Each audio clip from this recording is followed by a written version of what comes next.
नमस्कार दोस्तों, आइए जानते हैं बिहार की दिन भर की ताजा और बड़ी खबरें। वही आपने अभी तक वीडियो को लाइक और चैनल को सब्सक्राइब नहीं किए तो फटाफट से कर लीजिए। राहुल गांधी कल बिहार में पहले बेगूसराय में कन्हैया की यात्रा, फिर पटना में संविधान सुरक्षा सम्मेलन। कांग्रेस के पूर्व राष्ट्रीय अध्यक्ष और लोकसभा में विपक्ष के नेता राहुल गांधी सोमवार को बिहार के दौरे पर तीसरी बार आ रहे हैं। इस दौरान 2 कार्यक्रमों में भाग लेंगे। बेगूसराय में कन्हैया कुमार की पलायन रोको नौकरी 2 पदयात्रा में शामिल होंगे। फिर पटना में संविधान सुरक्षा सम्मेलन में भाग लेंगे। रामनवमी पर पटना के महावीर मंदिर में 22 घंटे तक होंगे दर्शन। रात 2 बजे से खुल जाएंगे पट। तैयारी पूरी। रामनवमी पर पटना के महावीर मंदिर में 4 से 5 लाख भक्तों के पहुंचने की उम्मीद है। मंदिर का पट 5 अप्रैल शनिवार को रात 2 बजे से खोल दिया जाएगा और यह लगभग 22 घंटे तक खुला रहेगा। मंदिर आने वाले लगभग 2 लाख भक्तों के बीच निःशुल्क हनुमान चालीसा का वितरित किया जाएगा। लालू यादव के कारण उन्हें मुंह छुपाना पड़ रहा। वक्फ बिल पर तेजस्वी के नहला पर सम्राट का दहला सम्राट। चौधरी ने कहा कि बेचारे की सरकार कहां से बनेगी। लालू प्रसाद जी ने उनको उस लायक छोड़ा है क्या? पहले मुंह बचा के चलें। तेजस्वी यादव को मुंह छुपाकर चलना पड़ रहा है। बिहार लैंड सर्वे में आएगी तेजी। राजस्व विभाग में 1249 पदों पर भर्ती। जल्द नए सर्वे कर्मियों की बहाली। राजस्व और भूमि सुधार विभाग में विशेष सर्वेक्षण और बंदोबस्त के काम में 11,262 कर्मी कार्यरत हैं। नए कर्मियों की बहाली के बाद सर्वे कर्मियों की संख्या बढ़कर 12,511 हो जाएगी। इससे भूमि सर्वे के काम में और तेजी आएगी। रिटायर्ड कर्मचारियों के लिए सुनहरा मौका। डीडीए इन विभागों में करेगा भर्ती। जाने कितनी होगी सैलरी। दिल्ली विकास प्राधिकरण डीडीए अपने हरित क्षेत्रों की निगरानी और आयोजनों के प्रबंधन के लिए सेवानिवृत्त सरकारी कर्मचारियों को नियुक्त करेगा। इन पार्क प्रबंधकों को हरित क्षेत्रों की देखरेख के साथ साथ वहां होने वाले छोटे बड़े कार्यक्रमों का आयोजन भी करना होगा। डीडीए इस समय अपने हरित क्षेत्रों में कई कार्यक्रम आयोजित करता है। ऐसे में वहां व्यवस्था बनाए रखने के लिए इन लोगों को नियुक्त किया जा रहा है। हुड़दंग किया तो चांद सूरज नहीं देख पाओगे।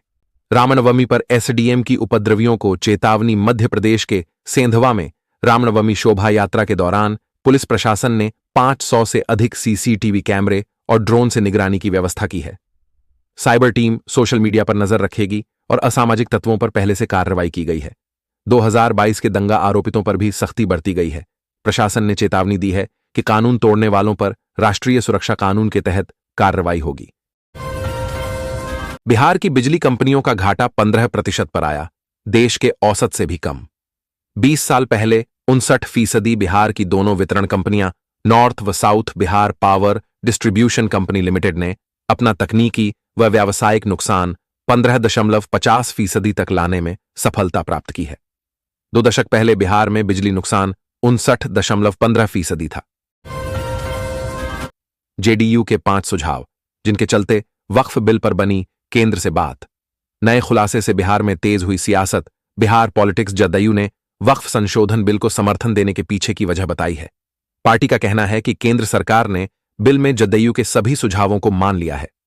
जदयू ने 5 सुझाव दिए थे, जिसमें जमीन का मामला, राज्य का होना और नया कानून पूर्व की तारीख से प्रभावी नहीं होना जैसे मुद्दे शामिल थे।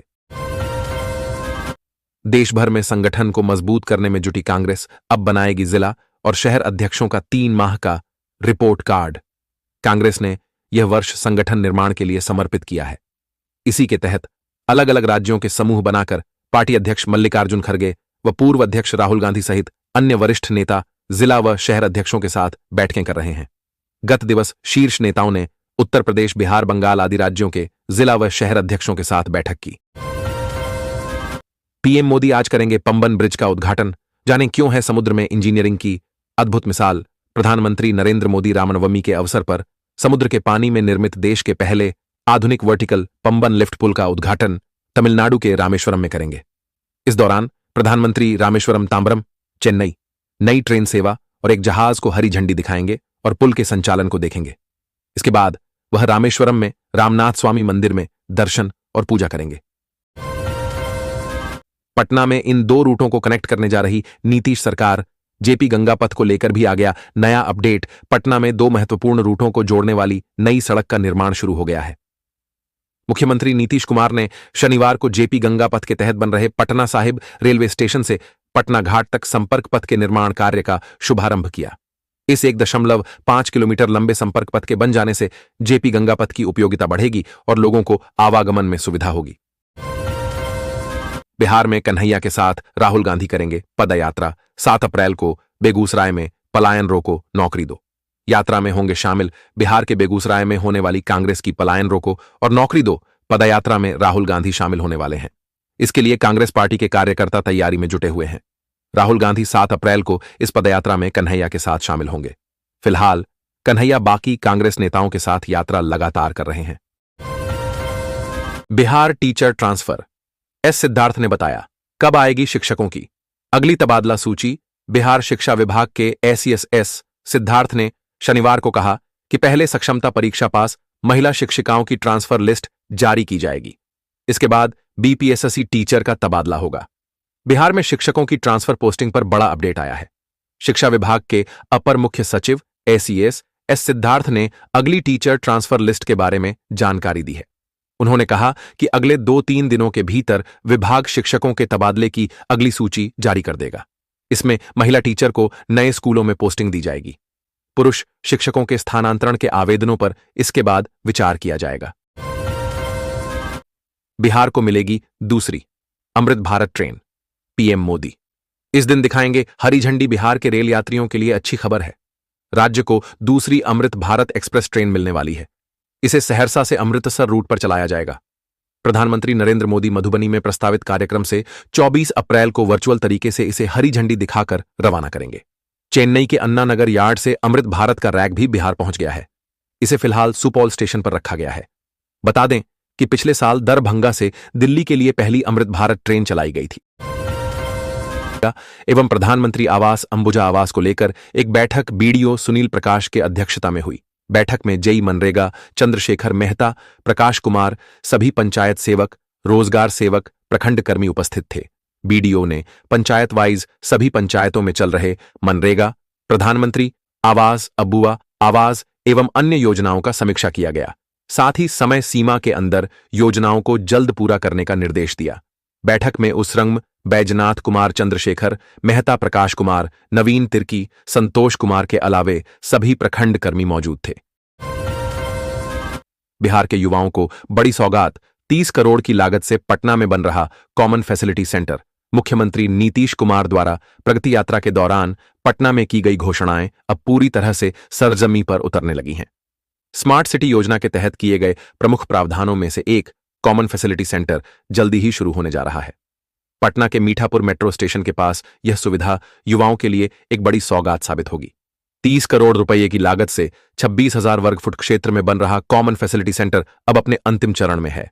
पटना स्मार्ट सिटी लिमिटेड ने इस सेंटर के ग्राउंड फ्लोर पर पोस्ट ऑफिस, नगर निगम कार्यालय, bank, open air theatre, ATM और पब्लिक कोर्टयार्ड का निर्माण कराया है, जो जून 2025 तक पूरी तरह बनकर तैयार हो जाएगा। बिजली उपभोक्ताओं को 150 यूनिट तक मिलेगी सब्सिडी। जाने कैसे उठा सकते हैं स्कीम का फायदा। मध्य प्रदेश के ब्यावरा क्षेत्र में नया वित्तीय वर्ष बिजली उपभोक्ताओं के लिए नई चुनौतियों के साथ शुरू हुआ है। बिजली वितरण कंपनी ने घरेलू, पंप और व्यावसायिक कनेक्शनों पर बिजली की दरों में 18 से 20 पैसे प्रति यूनिट तक की बढ़ोतरी कर दी है। यह बढ़ोतरी भले ही आंशिक हो, लेकिन इसका सीधा असर उपभोक्ताओं की जेब पर पड़ना तय है, खासकर उन उपभोक्ताओं पर जो पहले से ही बिजली बिलों की बकाया राशियों को लेकर जूझ रहे हैं। पीएम आवास योजना में धांधली। इंजीनियर ने बिना सत्यापन अपलोड कर दिए 1177 आवेदन। इसकी जानकारी होते ही आनन फानन में अपलोड किए गए आवेदनों को हटवाने के साथ ही इंजीनियर की सेवा समाप्त कर दी गई है। परियोजना अधिकारी की तहरीर पर इंजीनियर के खिलाफ कर्नलगंज थाने में केस दर्ज किया गया है। प्रधानमंत्री आवास योजना शहरी के मिशन 2 शुरुआती चरण में धांधली करने का मामला सामने आया है। योजना के अंतर्गत कार्यरत सिविल इंजीनियर ने बिना सत्यापन के ही 1187 आवेदन को पोर्टल पर अपलोड कर दिया। इसकी जानकारी होते ही आनन फानन में अपलोड किए गए आवेदनों को हटवाने के साथ ही इंजीनियर की सेवा समाप्त कर दी गई। वहीं परियोजना अधिकारी की तहरीर पर इंजीनियर के खिलाफ कर्नलगंज थाने में मुकदमा दर्ज किया गया है। 5 लाख लोगों के लिए बस रहा नया गोरखपुर। सीएम योगी बोले शिक्षा, स्वास्थ्य, उद्योग का बन रहा हब। मुख्यमंत्री योगी आदित्यनाथ ने कहा कि नए भारत का नया उत्तर प्रदेश सुरक्षा के बेहतरीन वातावरण में हर एक क्षेत्र में आगे बढ़ता हुआ दिखाई दे रहा है। जिन लोगों में क्षमता नहीं थी उनको उत्तर प्रदेश के आंकड़े फर्जी लगते होंगे, लेकिन जिनमें सामर्थ्य था उन्होंने करके दिखा दिया है। शहर की जरूरतों को पूरा करने के लिए नया गोरखपुर बसाया जा रहा है। उन्होंने ऐलान किया, नया गोरखपुर 5 लाख लोगों की आवासीय आवश्यकताओं को पूरा करेगा। महाराजगंज में सीएम योगी का ऐलान, वक्फ बोर्ड पर एक्शन के बाद अब शिक्षा और स्वास्थ्य पर होगा फोकस। योगी आदित्यनाथ ने वक्फ बोर्ड के नाम पर हो रही लूट पर सख्ती से लगाम लगाने का ऐलान किया है। अब इस संपत्ति का उपयोग विद्यालयों और मेडिकल कॉलेजों के निर्माण के लिए किया जाएगा। मुख्यमंत्री ने कहा कि पिछली सरकारों ने अपने परिवार के पेट भरने में ही समय बिताया, लेकिन अब एक जनपद एक मेडिकल कॉलेज की पहचान बन रहा है। यूपी अब बीमारू राज्य नहीं रहा। देश में यूनिफॉर्म सिविल कोड की जरूरत, सरकार से बोला। हाई कोर्ट ने संसद और राज्य विधानसभाओं से अनुरोध किया है कि वे यूनिफॉर्म सिविल कोड यूसीसी पर कानून बनाने की कोशिश करें। इससे भारत के संविधान की प्रस्तावना के सिद्धांतों के उद्देश्य को सही मायने में हासिल किया जा सके। जस्टिस हंचते संजीव कुमार की अध्यक्षता वाली सिंगल जज की बेंच ने एक मृतक मुस्लिम महिला शहनाज बेगम के भाई बहनों और पति के बीच संपत्ति विवाद से जुड़ी एक दीवानी अपील पर फैसला सुनाते हुए यह सिफारिश की। कोर्ट ने कहा, देश को व्यक्तिगत कानूनों और धर्म के संबंध में यूनिफॉर्म सिविल कोड की आवश्यकता है, तभी भारत के संविधान के अनुच्छेद 14 का उद्देश्य प्राप्त होगा। चिराग पासवान से पशुपति पारस ने खगड़िया से दिल्ली तक बंटवारा मांगा, संपत्ति विवाद गहराया। पासवान परिवार में संपत्ति का विवाद गहराता जा रहा है। चाचा पशुपति पारस ने अब अपने भतीजे चिराग पासवान से खगड़िया, बिहार से दिल्ली तक प्रॉपर्टी का बंटवारा करने की मांग कर दी है। उन्होंने केंद्रीय मंत्री चिराग पासवान पर उनके पिता के सपनों को तोड़ने का आरोप भी लगाया। चिराग की पार्टी लोजपा रामविलास के संसद में वक्फ बिल पर समर्थन करने पर यह बात कही। सुप्रीम कोर्ट का कर्मचारियों के पक्ष में बड़ा फैसला, जानिए पेमेंट रिकवरी पर क्या कहा। सुप्रीम कोर्ट ने कर्मचारियों को बड़ी राहत देते हुए कहा है कि अतिरिक्त भुगतान की वसूली तब तक नहीं की जा सकती है जब तक यह धोखाधड़ी या गलत बयानी के कारण नहीं हुआ हो। नियोक्ता की गलती या गलत गणना के कारण हुए भुगतान की वसूली अवैध मानी जाएगी।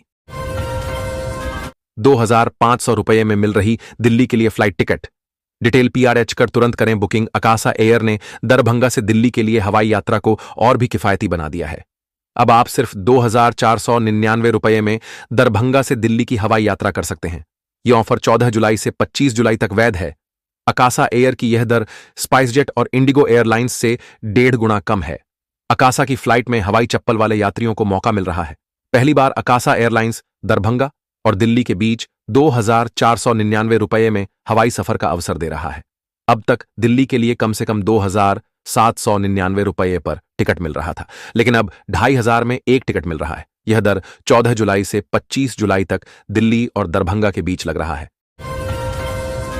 हिंदुत्व राष्ट्रवाद से लेकर संगठन तक 45 साल में बीजेपी के 5 सियासी ब्रह्मास्त्र, जिसके चक्रव्यूह को नहीं तोड़ पा रहा विपक्ष, 1980 में जन्मी बीजेपी आज देश की सबसे बड़ी सियासी ताकत बन चुकी है। पिछले 11 सालों में बीजेपी ने कई चुनावी और सियासी इम्तिहानों में दूसरी पार्टियों के मुकाबले बेहतर करके दिखाया है। प्रधानमंत्री मोदी के अगुवाई में बीजेपी ने कई इतिहास रचे हैं। बीजेपी के विजय रथ रोकने की काट न ही कांग्रेस तलाश पा रही है और न ही छत्रप। ऐसे में सवाल उठता है कि आखिर क्या वजह है कि बीजेपी की कौन सी राजनीतिक ताकत है जिसके चक्रव्यूह को विपक्ष तोड़ नहीं पा रहा। कल 2000 रुपये, आज इतना सस्ता हुआ 24 कैरेट सोना। 2 दिन में 8000 रुपये टूटी चांदी सोना के भाव। गोल्ड रेट में 2 दिन के दौरान 2000 रुपये से ज्यादा की कमी आई है। वहीं सिल्वर रेट में 7000 रुपये से ज्यादा की गिरावट देखी गई है। MCX पर 5 जून वायदा के लिए सोने का भाव आज 300 रुपये सस्ता हुआ है, जबकि कल यानी गुरुवार को सोने का रेट गोल्ड रेट टुडे करीब 2000 रुपये घटा था। पटना के गांधी मैदान में हुंकार भरेंगे प्रशांत किशोर, 11 अप्रैल को करेंगे बिहार बदलाव रैली। यह रैली उन लोगों के लिए एक मंच बनेगी जो मानते हैं कि बिहार को एक नई दिशा की जरूरत है, एक ऐसी व्यवस्था जो राज्य को दूसरे विकसित राज्यों के समान आगे बढ़ने के लिए प्रेरित कर सके। उन्होंने कहा कि इस रैली के लिए दोपहर 3 बजे गांधी मैदान में इकट्ठा होने वाले लोग बिहार में एक नई राजनीति की शुरुआत के लिए तैयार हैं, जो बिहार की बेहतरी की दिशा में काम करेगी। अग्निशमन केंद्रों को पूरी तरह सक्रिय रखें। सीएम योगी ने दिए आपदा पर हर संभव मदद के निर्देश। सीएम योगी ने आपदा पर हर संभव मदद के निर्देश दिए। योगी ने अफसरों से कहा कि अग्निशमन केंद्रों को पूरी तरह सक्रिय रखा जाए। दुर्घटना होने पर प्रभावित लोगों को अविलंब मुआवजा राशि वितरित किए जाने के निर्देश दिए हैं। मुख्यमंत्री योगी आदित्यनाथ ने आपदा से प्रभावित लोगों को हर संभव मदद व राहत समय से उपलब्ध कराने के निर्देश दिए हैं। उन्होंने कहा कि गर्मी के मौसम में आग लगने की दुर्घटनाओं को ध्यान में रखते हुए अतिरिक्त सजगता बरती जाए। सभी जनपदों में अग्निशमन केंद्रों को पूरी तरह सक्रिय रखा जाए। उन्होंने आग लगने की दुर्घटना होने पर प्रभावित लोगों को अविलंब अनुमन्य मुआवजा राशि वितरित किए जाने के निर्देश दिए हैं। ईपीएस पेंशन हाइक, प्राइवेट कर्मचारियों को मिलेगी 8,500 रुपये पेंशन, लाखों कर्मचारियों को मिलेगा सीधा लाभ। देश में लाखों प्राइवेट कर्मचारियों के लिए एक बड़ी खुशखबरी सामने आई है। सरकार ने ईपीएस एम्प्लॉयज पेंशन स्कीम के तहत पेंशन में बढ़ोतरी की तैयारी कर ली है। अब कर्मचारियों को न्यूनतम 8,500 रुपये प्रतिमाह पेंशन देने की योजना पर विचार हो रहा है। यह बदलाव उन लोगों के लिए बेहद अहम है जो अपने बुढ़ापे के लिए सुरक्षित भविष्य की उम्मीद कर रहे हैं। 10वीं बोर्ड के 400, इंटर के 1,000 रुपये। छात्रों से घूस मांगने वाला हेडमास्टर सस्पेंड। बेतिया के एक स्कूल के हेडमास्टर को छात्रों से रिश्वत मांगने के आरोप में सस्पेंड कर दिया गया है। हेडमास्टर ने प्रैक्टिकल एग्जाम में पास करने की एवज में घूस मांगी थी। बिहार के बेतिया, पश्चिम चंपारण जिले में बोर्ड परीक्षाओं में नंबर बढ़ाने की एवज में घूस मांगने वाले स्कूल के हेडमास्टर को सस्पेंड कर दिया गया है। रामपुरवा स्थित राज्य संपोषित +2 उच्च विद्यालय के प्रभारी हेडमास्टर प्रमोद कुमार पर मैट्रिक और इंटर के छात्र छात्राओं से प्रैक्टिकल एग्जाम में नंबर बढ़ाने की एवज में रिश्वत मांगी गई थी। विद्यार्थियों ने आरोप लगाए कि 10वीं बोर्ड में 40 अंक देने के लिए 400 रुपये और 12वीं बोर्ड के लिए 1,000 रुपये मांगे गए थे। शिक्षा विभाग ने इस पर हेडमास्टर से स्पष्टीकरण मांगा था। अवैध वसूली और अन्य कई आरोपों की पुष्टि होने के बाद उन्हें पद से हटा दिया गया। आरजेडी सांसद मनोज झा ने कहा कि आरजेडी की ओर से सोमवार को सुप्रीम कोर्ट में वक्फ कानून के खिलाफ याचिका दायर की जाएगी। उन्होंने इस कानून को संविधान की मूल भावना के विपरीत करार दिया। आरजेडी के राष्ट्रीय प्रवक्ता एवं राज्यसभा सांसद मनोज झा ने कहा कि सोमवार को आरजेडी पहले बैच की याचिका शीर्ष अदालत में दायर करेगी। इसके बाद अलग अलग संगठनों की ओर से भी अर्जियां लगाई जाएंगी। उन्होंने संसद से पारित वक्फ संशोधन बिल को असंवैधानिक और सौहार्द के खिलाफ करार दिया। बता दें कि लोकसभा एवं राज्यसभा से पास होने के बाद अब वक्फ बिल को राष्ट्रपति से भी मंजूरी मिल गई है, जिसके बाद इसे कानून का दर्जा हासिल हो गया है। बिहार में बाढ़ से नहीं होगा नुकसान। 562 करोड़ रुपए की लागत से सरकार करने जा रही ये काम। बिहार में बाढ़ से बचाव के लिए 562 करोड़ रुपए की लागत से 173 योजनाओं को मंजूरी दी गई है। इनमें से 66 करोड़ रुपए नेपाल क्षेत्र में खर्च किए जाएंगे। इन योजनाओं का उद्देश्य कटाव को रोकना और बाढ़ से होने वाले नुकसान को कम करना है। बाढ़ से सुरक्षा के लिए बिहार प्रतिवर्ष कटाव रोधक कार्य कराता है। उनमें से कई काम नेपाली भूभाग में कराए जाते हैं। पीएम मोदी ने तमिलनाडु में पंबन ब्रिज का किया उद्घाटन। इस पुल को क्यों कहा जाता है इंजीनियरिंग का चमत्कार। तमिलनाडु में प्रधानमंत्री नरेंद्र मोदी ने पंबन ब्रिज का उद्घाटन किया। इसके साथ ही उन्होंने नई रामेश्वरम तांबरम चेन्नई रेल सेवा को हरी झंडी दिखाई। ये रेलगाड़ी पंबन ब्रिज से होकर गुजरी। पीएम मोदी ने रामनवमी के अवसर पर तमिलनाडु के लोगों को यह तोहफा दिया है। इस पुल से रेलगाड़ी गुजरेगी और साथ ही यह पुल उठ भी सकता है, जिससे जहाजों को रास्ता दिया जाएगा। पटना के लोगों के लिए खुशखबरी। सरकारी अस्पतालों में मुफ्त में होगी आंखों की जांच। पटना में आंखों की बीमारियों के लिए अब अन्य स्वास्थ्य संस्थानों में भी मुफ्त जांच की सुविधा मिलेगी।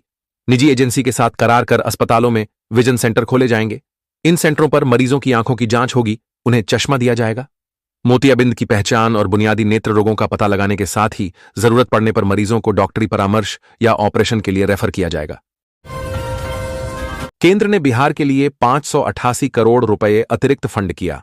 आवंटित केंद्रीय गृह एवं सहकारिता मंत्री अमित शाह की अध्यक्षता में उच्च स्तरीय समिति ने प्राकृतिक आपदा से निपटने के लिए वर्ष 2024 के दौरान बाढ़, आकस्मिक बाढ़, बादल फटने, भूस्खलन, चक्रवाती तूफान से प्रभावित बिहार, हिमाचल प्रदेश, तमिलनाडु और पुडुचेरी को 1280.35 करोड़ रुपए की अतिरिक्त केंद्रीय सहायता की मंजूरी दी है।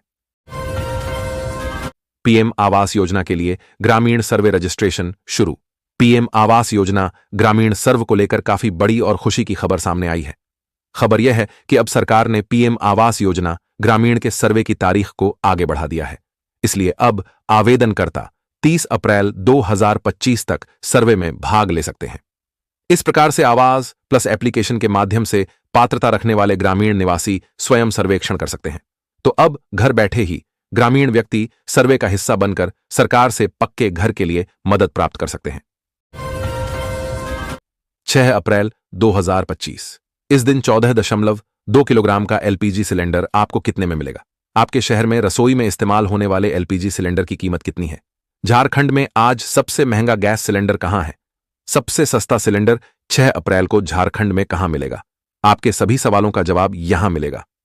Indian oil corporation of India limited ने 6 अप्रैल 2025 के लिए एलपीजी सिलेंडर की कीमतें तय कर दी हैं।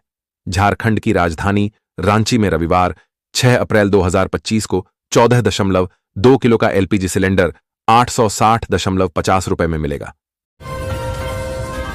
बिहार में होमगार्ड भर्ती के लिए आवेदन प्रक्रिया चल रही है, जिसमें रोजाना हजारों युवा आवेदन कर रहे हैं। इस भर्ती के माध्यम से कुल 15,000 पदों पर भर्ती की जानी है, जिसके लिए आवेदन प्रक्रिया 27 मार्च 2025 से शुरू होकर 16 अप्रैल तक चलने वाली है।